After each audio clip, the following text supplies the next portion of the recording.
Good afternoon.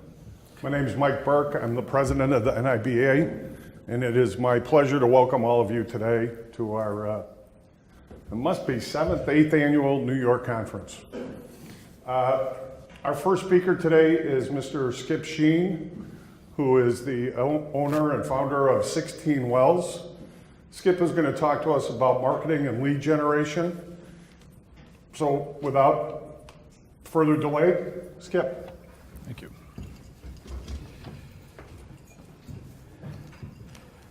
Hi, everybody. Thanks for coming. All right. I'm going to try to keep this as casual and simple as I can. There's a couple of different things that I'm going to try to accomplish today. The biggest of them is just to help you try to imagine different types of leads that you're trying to do different things with. That there isn't just one bucket of leads that you're trying to achieve, bringing into your business, but that you want to have some breadth and some purpose depending on where they are in the life cycle of coming in and adding value to you as a customer. So a couple of quick background items for me. My background in the futures business started when I got out of University of Chicago's MBA program and was a product manager for futures and options at E-Trade, where I launched them trading futures, and then went to Options Express, where I ran business development for them on both futures and options, and did a lot of both traditional kind of retail business development type activities, and also ran some payment for order flow programs and other things like that on the equity side, and then ended up chief marketing officer at Trade Monster, which became merged with Options House and then got bought by E-Trade too, because everything seems to have to consolidate on the securities side. So that's my background. I also have spent the last 7 years doing independent consulting almost exclusively for the retail derivatives business, whether it be to IBs, to FCMs, to securities firms, educators, exchanges, technology firms.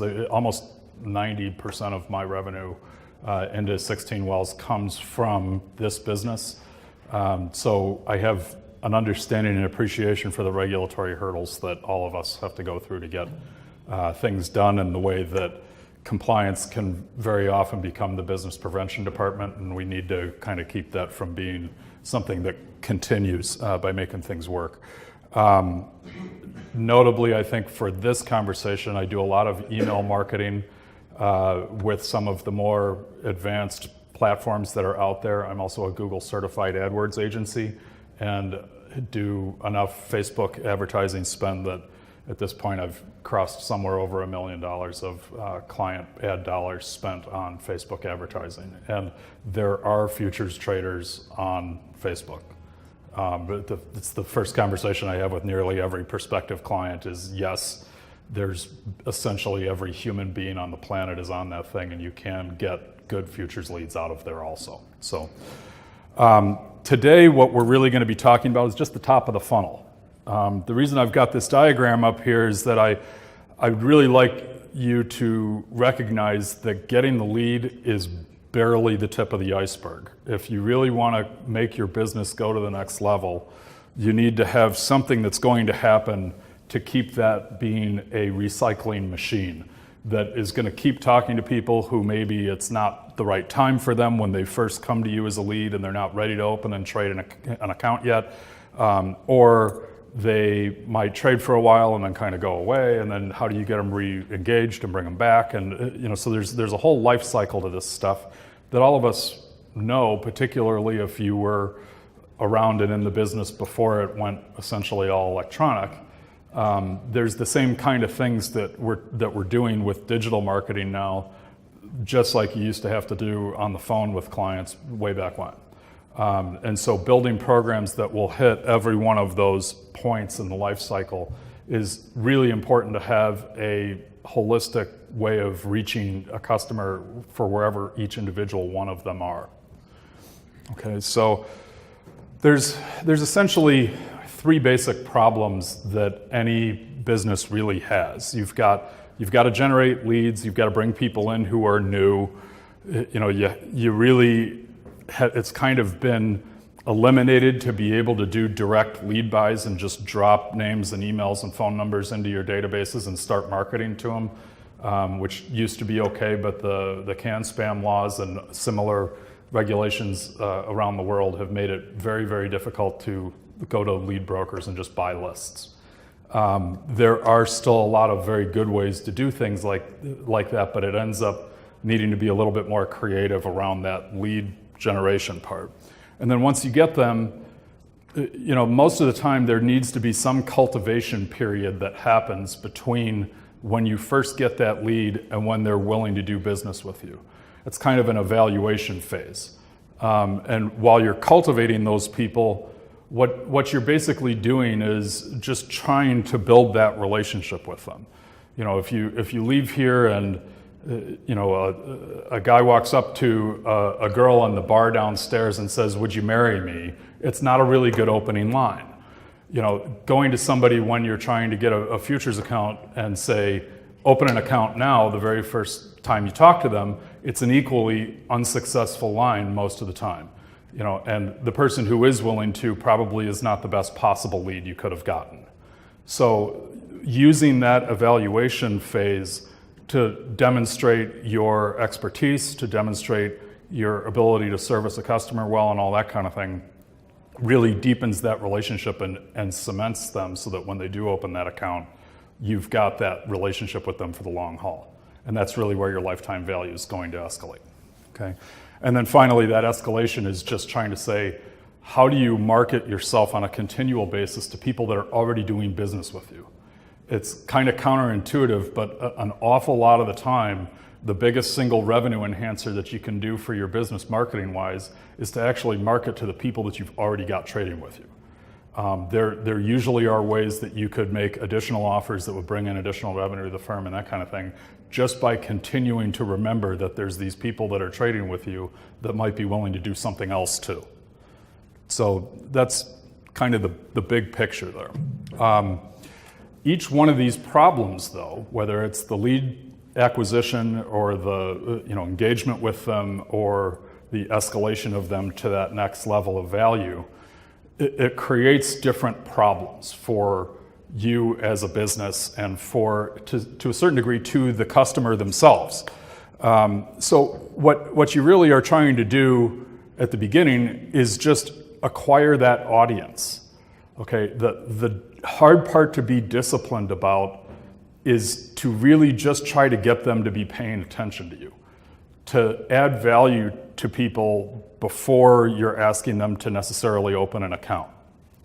It's a very counterintuitive way of doing things. It is a total reversal of the way marketing used to be done 15, 20 years ago, where you could ask somebody to start a business relationship with you before you had demonstrated value as a business.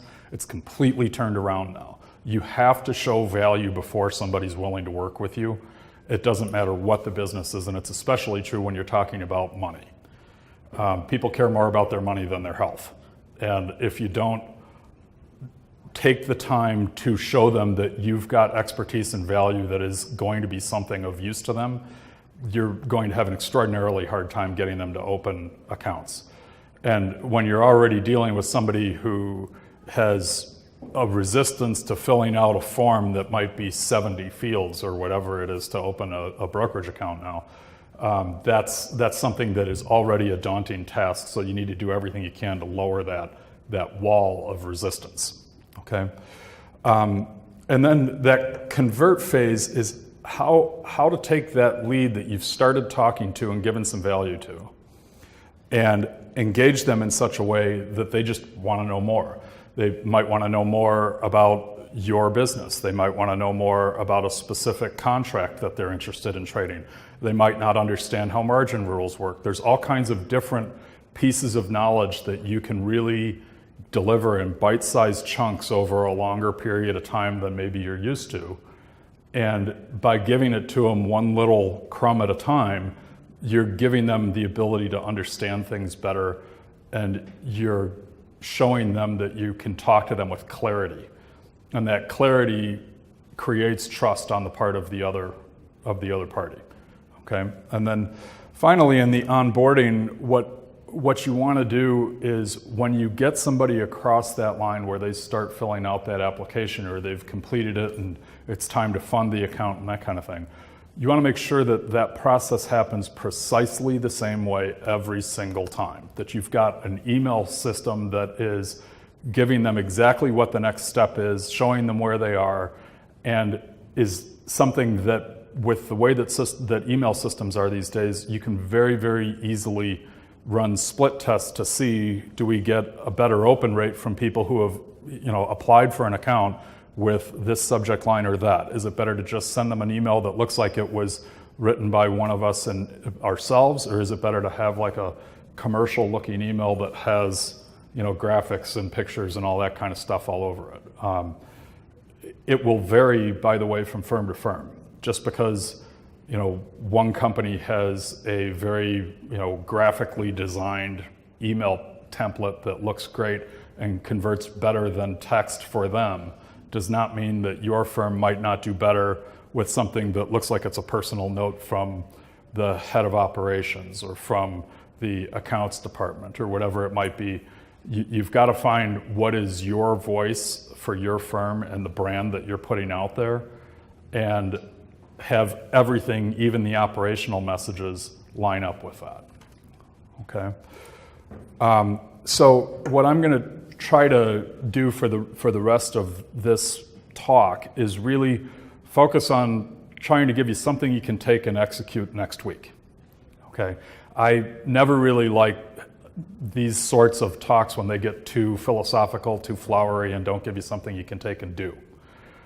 So what I came up with is, let's just say you had $10 a day that you could spend on this. Okay, and if your budget's larger, you can just take this and multiply it by whatever the magnitude is. I'm going to give you ratios on all this stuff. There's 3 different types of situations that we're going to look at. Cold traffic, meaning people who have never heard of you before. Warm traffic, where they've heard of you but they haven't opened an account yet. And then hot traffic, which would be essentially people who already have a business relationship with you. Okay, so if we were spending $10 a day and trying to make that have the biggest impact it could for your business, what would that look like? Okay, cold traffic is kind of the starting point of the whole thing. Okay, it's all about building awareness of you. If you don't have that new blood coming in, then you're just having the same conversation with the same people, and you're probably going to get diminishing results as time goes by. Okay, if it doesn't matter whether you're starting with a database of 100 people that you're talking to about opening accounts or 100,000 people, if you never grow that list just from natural attrition, you're going to see results diminish and fall as time goes by. It's just like theta decay or something like that. It's just really something that will eat away as you go through time. And then what you're really trying to do with this is just get people to understand what business you're in and make them aware of something that you can have some expertise about. Okay, and that there are so many things about trading futures that all of you in this room have forgotten that you know. Okay, you've all forgotten more about futures than most of your customers are ever going to know. So going back to square one and saying, okay, asking customers when they're coming in the door would be a great thing to do. Maybe have a little quiz or a survey form or something that just says, what's the most confusing thing about this to you? Do you not understand what margins are? Do you not understand how buying power is calculated? Do you not get what exchanges different instruments are traded on? What are the things that you're having trouble with? And every time I've done this kind of a look at the customer base and ask them, what are the things that you wonder about? If you make it anonymous so that they really don't have any fear of telling you the truth, it'll always be the basics. A lot of times they'll really understand esoteric, high-end, advanced strategy type stuff, and they won't understand the very simple foundations of how their account works. So you can really add value by going back to the basics and helping people understand what's different about trading a futures account than a securities account. That kind of thing can really work well. And so the goal, as I've got at the bottom there, you're trying to introduce your brand to the target market. You're trying to deliver value to them every time. To them. It does not mean you've got to get something from them every time. You've got to make sure that every single time you communicate with them, you're doing something that moves their knowledge forward or their understanding of the market forward. Okay, it doesn't need to be amazing. It just needs to be something, here's an opinion about what's going on in the market today in interest rates. Here's an interesting opinion from an economist that we read that we wanted to share with you. Saving them time is also adding value. If they don't have to go research and find that opinion and they can just have it delivered to them by you, you're delivering value to them, okay? And that in the process of doing that, you are also establishing yourself and your firm as an authority in the space, which is a critical step to be able to get somebody to be willing to do business with you. Okay, so there's essentially 3 different ways that campaigns to cold traffic work. Okay, the first is what we just sort of covered with the indoctrination and introduction sort of process. The goal there is to just get them to understand what your firm is, and the indoctrination part is really just trying to say, here's some things that you want to know about us.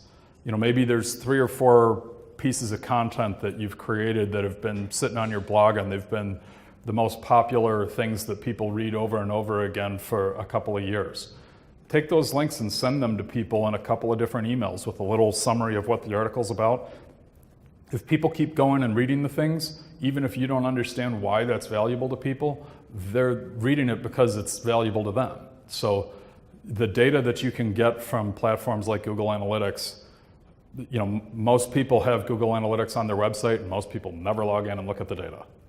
So if you can log in and look at these things and say, what the heck are people actually reading on my site? And then take that information and spoon feed it to somebody who's just come to you, that's going to be something that will get people interested in doing business with you a lot faster than you might expect. Okay. The next step is really something of a marketing term called pixelation. A pixel is just a little 1 by 1 pixel image usually. Google has them, Facebook has them, Twitter has them, every advertising platform has them. And where so much of the marketing in this space has focused on capture a phone number, capture an email address, and then just beat it to death until they either open an account or unsubscribe. What pixeling does is let you say, I'm going to send an ad out that talks about this blog post, for example. And when somebody comes and reads that, it's going to capture that person's visit by putting a pixel on their computer. And now I can continue to market just to that audience that's read that blog post on an ongoing basis, usually for about 6 months to a year and a half, between 6 months and a year and a half, depending on which ad platform you're on. This is often overlooked, and it's a critical piece of marketing your business. Having a lot of pixels that you can create a paid ad to and put out some content to is just as valuable to your business as having a big email list. Most of the time, if you have an email list of anything over about 10,000 names, you're going to get an open rate around 25% of the emails that you send to. And if you have a normal sort of a setup and a click-through rate, you'll probably see about 6 to 10% of the people who receive the email actually click on it. So you're looking at a few hundred people who are really going to engage with that content most of the time, and that's if you have 10,000 people. Okay, some of you will have a lot less than that, some of you will have orders of magnitude more, but those ratios tend to kind of hold no matter what the size of the list is. What pixeling can do is I found that when we take an email campaign and we send it out to the company's list, but then we combine that with having a pixel audience that we're also marketing the same content to as the email, you kind of hit people two different ways. Sometimes it'll be the same person getting hit from both angles, and sometimes it'll be just different groups of people. But it drives your overall response to as much as 2 to 3 times as much as it is with email alone. Okay, and by continuing to capture those pixels at different key points in your process, you can market very granularly to where people are in the life cycle.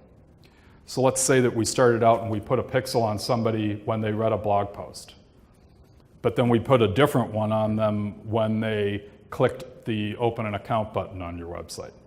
And then we put a different one on them when they finished the first page of the app. And then we put a different one on them when they log into the account as a funded customer for the first time.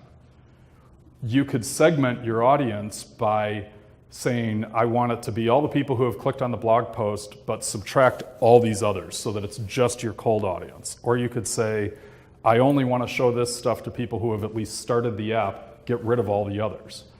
And by adding and subtracting these audiences, you can really market yourself specifically to people who are, number one, not thinking of you all the time, and bring them back, which is the hardest single task in marketing, no matter what the industry is. And then number two, you can talk to people right at the point in the life cycle that they are at, which is also extremely hard to do. You can't take an email list of thousands and thousands of people and send a broadcast out that's going to be relevant to everybody. So segmenting things, as the third step is here, is really about recognizing where is this person in the database, where is this person, and sending them appropriate messages for who and where they are individually. What are cold traffic offers like? Okay, the first thing to know is that an offer for cold traffic is not like a coupon code or get a certain number of free trades if you open and fund an account now or that kind of thing. A cold offer is usually just something to click on. Okay? The metric that you're trying to look at when you're looking at a cold traffic offer is what your cost is for each pixel that you're delivering to somebody. Okay, so if you got 1,000 people to click through and you got 1,000 pixels put on somebody, the amount that you spent divided by that 1,000 would tell you what your cost per pixel was, and that can be very, very low. Okay, it does not cost a ton to get a lot of people exposed to something that is really content-based. Okay, what kind of things could you use? You could use blog posts. What you're trying to do there is just drive them to your website. Social media updates, that can be a little bit harder to pull off, but if you have things like videos that you're putting up, or you have some kind of added value that you're delivering with a social media platform, then promoting those can also put those pixels on people. Video is an excellent way to get any message across. There's just so much lower a tolerance for people to read anything of any length, even in the professional markets that I worked in. Video almost always dwarfs the response that you get from any written piece of material. The engagement levels are higher, the interest levels are higher, the follow-throughs and the actions taken by the audience that is interacting with that piece is almost always higher for video versus written. Podcasts, if you happen to have one, can be an excellent way of continually talking to people. They do require a lot more production and technological capability and that kind of thing. So for most people at the early stages of trying to do this type of marketing, podcasts are something for later on down the road. But if you've done these other things and you're looking for where you can go next, a podcast that is always talking about the issues in the space can be something that will engage with your audience very, very well. And then sort of the traditional things would be lead magnets, quizzes, surveys, white papers, all that kind of stuff. And a lead magnet is sort of the traditional download this PDF that explains what the benefits of futures are, that kind of thing. Try to make it as niche-y as you can. Really zero it down and make it just about one little thing and have a lot of them. Instead of trying to eat the whole elephant in one PDF. Really parse it out into individual topics in much shorter pieces, because what that will let you do is continue to talk to this audience that you develop, instead of giving them like a 25-page ebook right away, giving them a 2 or 3 page thing, and then sending them the next one in an email a couple of weeks later. And every time they engage with something, you can tag that person as, for example, let's say we had something that explained about 3 things you want to know before you open a futures account. And then the next week, we say something like, here's some facts about trading oil futures. And the person does not click on that. They open it, they see it, but they don't click. Okay, that's interesting because they are not interested in trading oil futures there. We learned something about them. This helps us segment them. The next week you send them something on trading E-mini futures and the S&Ps, and they open, they click, they read something for 3 or 4 minutes, they download the white paper. You can tag that person as being interested in trading that, and now when you send out future materials, you can say, show me the people that are interested in trading indexes because I've got a sub-audience here that's very interested in that topic. Okay, these are this sort of process, if you go through it, will almost certainly double or triple the amount of response you get from the normal sort of newsletter-ish emails that most companies send out. If you're sending something specifically targeted at what they've demonstrated interest in, you're going to get much better engagement. And when you get better engagement, then your emails get delivered to the inbox of the other people at a far higher rate, and then the snowball starts going positively for you instead of against you. Let's move on and talk just real quickly about warm traffic. Warm traffic, again, are the people who they've been exposed to you for a little while with some of these cold traffic offers. They've engaged with some content. They're very aware of who your company is, but they haven't opened an account yet. They aren't doing any business with you yet. Okay? Those people are in the process of evaluating what it is that you have to offer. You need to talk differently to these people than you do to the people who are just getting in the top of the funnel. Okay? What you're trying to do with them is get some of these people who you've pixeled and who you're showing blog posts to or you're showing different content to take that next step and to give you their email address, give you some contact information, tell you the kinds of things that they're interested in trading. This is also where you might have follow-throughs for people who have liked you on Facebook, followed you on Twitter, subscribed to your YouTube channels, whatever that kind of thing is. This is about getting them off of those social media platforms and onto your own lists. Okay, the best example that I can give of how to look at social media platforms is that they are big fishing nets that you're just throwing off the boat. The website, your business itself, the assets you control directly, that's the boat. With social media, what you're doing is throwing the nets out to try to bring people back in. And so when you have these fan bases and things like that, they aren't really worth that much in and of themselves. They're worth something in the way that you're able to continue to market to them and continue to make conversation and offers and deliver value to them to get them to come and give you their contact information. This is about deepening the relationship. Okay, so what are you trying to do here? As I said, you're trying to get people to evaluate the offerings that your company has. You know, what makes you unique, different? It can be a very commoditized business, as you all know. No pun intended. And when you're looking at people, it might be the personal relationships that you have with them. It might be the expertise that you bring in one set of instruments that you're excellent at trading and have a history of doing well. It might be a way that you offer managed futures or a CTA group, or however it might come and impact that customer, that they get drawn and interested in the set of things that you do. And more, don't forget about the way that you communicate with them can be a unique selling point. As a matter of fact, a lot of times it's about the only one you really have, is your voice and the way that you explain what's going on out there in the markets and how noisy everything is, very often is becoming the value that you have to deliver.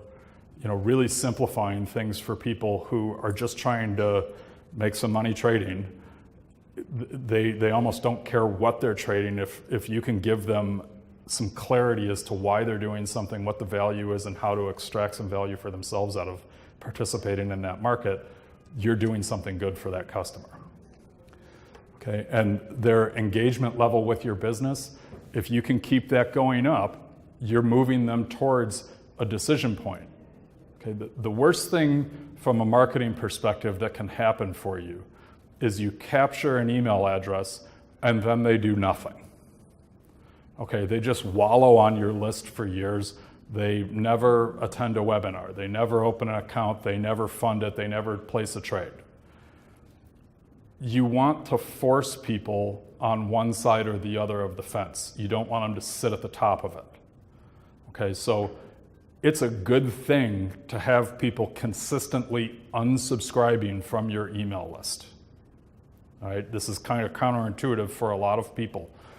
You want to make people decide, do I want to continue to learn more and do business with these guys, or do I want to get the heck out of here because they just don't understand me? Either is a good answer. Neither is a bad answer. And then convincing them is really just saying, I need a little bit longer, I need a little bit more information before I can say I'm ready to go. And the deeper and the longer they're around and engaging with you and listening to content from your firm, the more direct you can be in pushing them to, okay, it's time to get off the sidelines. It's time to open that account. Let's, get you on a webinar and we'll show you how to use our simulator so you can practice for a while. Okay, now you've been on the simulator for a month. Now it's time to open and fund that real account. If you need help, talk to our customer service people. Here's a concierge you can talk to. Whatever it is you need to do, you should constantly be, number one, making it very clear what's the next step they're supposed to take. You don't want to say, here's 25 steps you need to take to open your account. You only really want to be saying to them, here's the next thing you do. Here's the next thing you do. The more simple you can keep it, the better. Okay. So I'm gonna move a little bit quicker here just for the sake of time. We went through some of these things already about tagging leads as being interested in one topic or another and how that lets you segment that. And for what it's worth, I'd be willing to talk with any of you about some of these warm things. The stuff I want to get into real quickly is just the hot traffic stuff. You really want to send offers to people who are already doing business with you. Okay, you can usually get somebody to do something more with you if you just give them a reason to. Okay, somebody who's self-directed trading might be interested in managed futures. There's probably a way for you to get more assets into your firm and have them trade in higher contract sizes. All right, so they know who you are really, really well. So it usually will be the easiest sales you make to just remember to have those conversations with people. And you can do that in a number of different ways. But most of the communication that you have with people who are the hot traffic are going to be, because we've dropped those pixels on people and you have their email addresses already, it's going to be very low cost retargeting and email-based communication. Okay, this should not cost very much at all. And skipping a bit, 6:3:1 is the ratio I want you to think about here. Okay, with that $10 a day budget, $6 of that should go towards cold traffic. $3 of the 10 should go towards your warm traffic, and 1 should go towards the hot traffic offers. You want to have something in each bucket. And for some of you, if your firm is just getting going, it's essentially all going to be cold traffic because you don't have any accounts yet, or you don't have people who are in the evaluation phase. But the more mature businesses, you still want to keep this kind of a ratio and make sure that you're doing something to bring in people at the top of the funnel all the time, and that's the primary emphasis of your efforts. So I want to try to paint a picture just on this cold traffic concept, because most of the time that's where people really want to focus their attention is I need fresh blood. I need new people coming into the system. So let's start with promoting a blog post simply. Might not seem like it's the sexiest thing you can do, might not seem like it could be something that really would have a positive marketing outcome to you, but by establishing yourself as somebody who has something to say about a given topic, okay, you are establishing yourself as an authority in the space. And with the way the algorithms and the ad platforms work right now, it's much, much cheaper from an advertising standpoint to promote content than to promote a lead capturing type offer. Okay, by comparison, you might be able to get a click to a blog post for, let's go high and say 25 cents for one click. To get somebody to fill out an email address in this space very easily can be $5 or even $10 per email address. And that could still be a very valuable thing to you. But the numbers of people that you can get exposed to by promoting content is way higher. And if you have that little interaction with them a few times on a couple of pieces of content that are well thought out, it's going to be much easier to then ask them for their email addresses by giving them something that takes it to the next step. Okay, so I decided to just look at this from the standpoint of promoting one blog post on Facebook.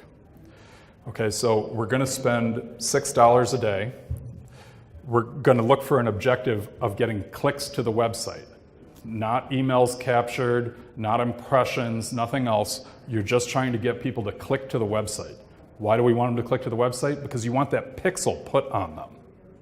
Okay, we're going to target interests instead of just saying I want people in the U.S. with over $100,000 income or some net worth number and an interest in, say, finance.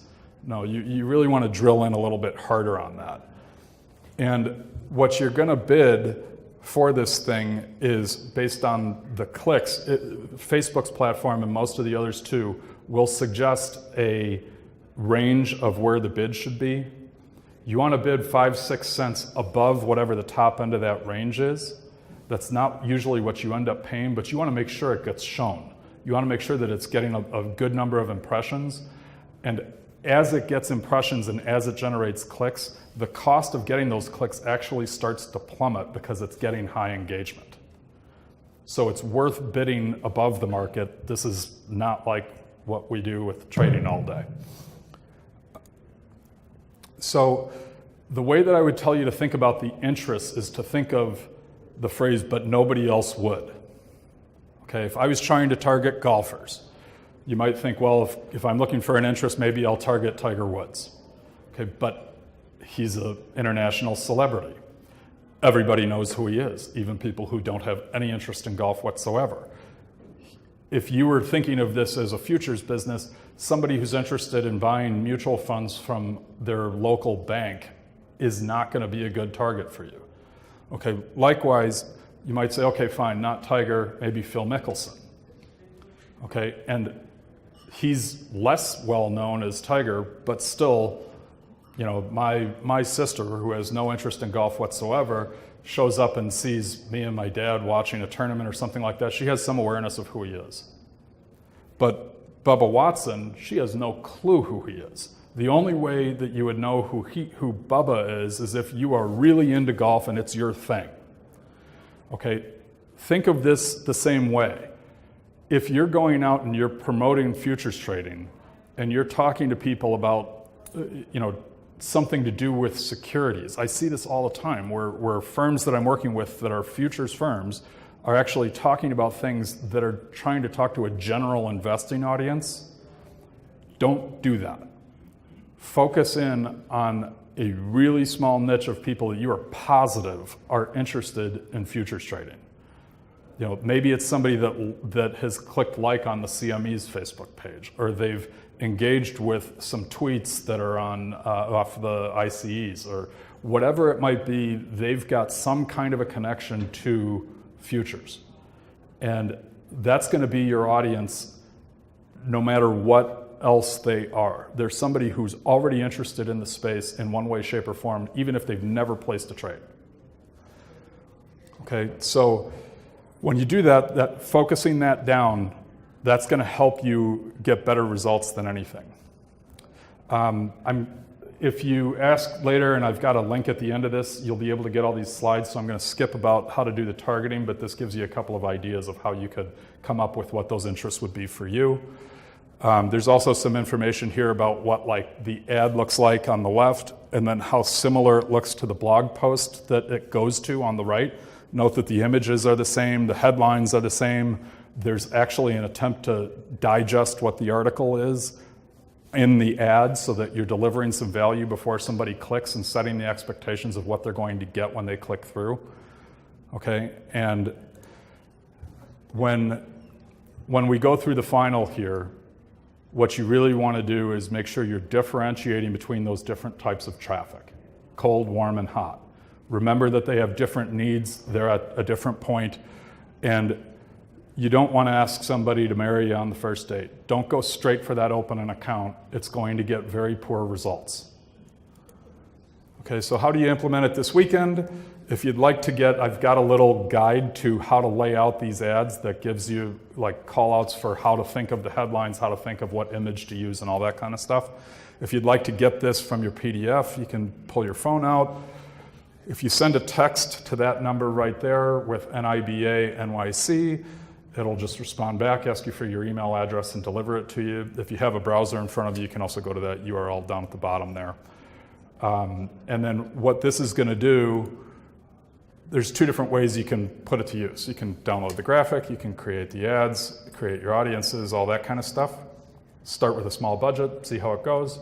I've also got a way for you to be able to have us help you do that so that you could focus on what the results are if you just want somebody to implement it for you. I've run into an awful lot of people in the space who are not very tech loving, to say the least, and this gives you a way to get this kind of thing done for your team. So if you'd like to talk about your company's marketing, here's my contact information, and thanks very much for your attention and time.